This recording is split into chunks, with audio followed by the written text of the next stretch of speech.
Let's mic news at 7।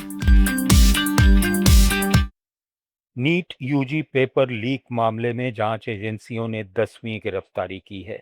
CBI ने महाराष्ट्र के लातूर से chemistry coaching director Shivraj Raghunath Motegaonkar को गिरफ्तार किया है।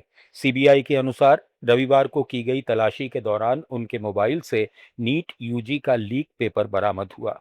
आरोप है कि मोटेगांवकर एक संगठित गिरोह का हिस्सा है जो पेपर लीक कर उसे आगे फैलाने में सक्रिय था। बताया जा रहा है कि 23 अप्रैल को उन्होंने पेपर और आंसर की हासिल कर कई लोगों तक पहुंचाई। इससे पहले 15 मई को उनसे 8 घंटे पूछताछ भी हुई थी।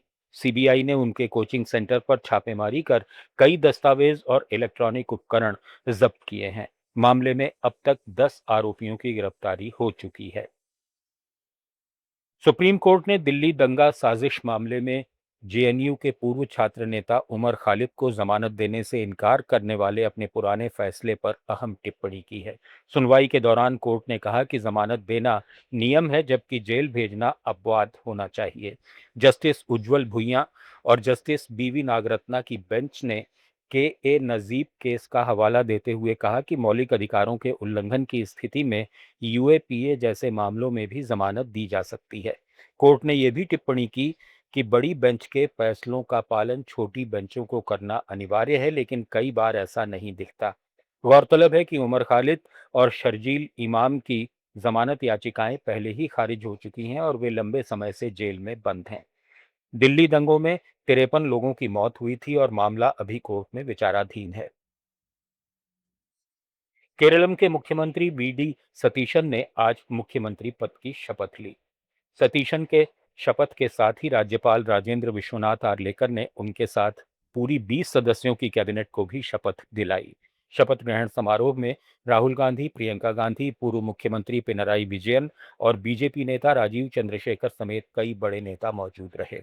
नई कैबिनेट में 14 नए चेहरों को मंत्री बनाया गया है।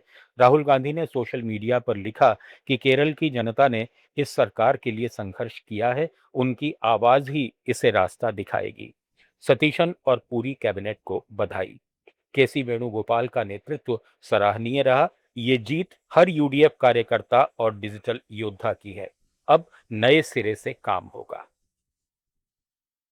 कोलकाता के पार्क सर्कस इलाके में अतिक्रमण हटाने की कार्रवाई के खिलाफ बड़ा बवाल देखने को मिला। 7 पॉइंट क्रॉसिंग के पास भारी संख्या में लोग सड़क पर उतर आए और विरोध प्रदर्शन किया। स्थिति तब बिगड़ गई जब प्रदर्शनकारियों ने पुलिस पर पथराव कर दिया। इस हिंसा में 3 पुलिसकर्मी घायल हो गए जबकि सुरक्षा बलों की गाड़ियों में भी तोड़फोड़ की गई।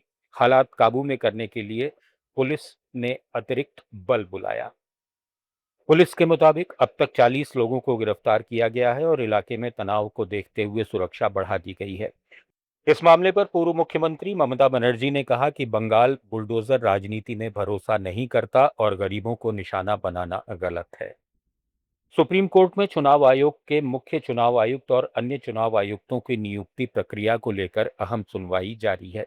केंद्र सरकार ने कोर्ट में साफ कहा है कि नियुक्ति समिति में किसी जज या सीजेआई को शामिल करना संविधान की अनिवार्यता नहीं है।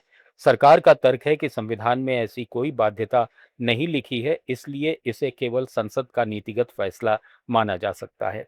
केंद्र ने 2023 के उस कानून का बचाव किया है जिसमें प्रधानमंत्री, लोकसभा में नेता विपक्ष और एक केंद्रीय मंत्री की समिति सीईसी और ईसी की नियुक्ति करती है।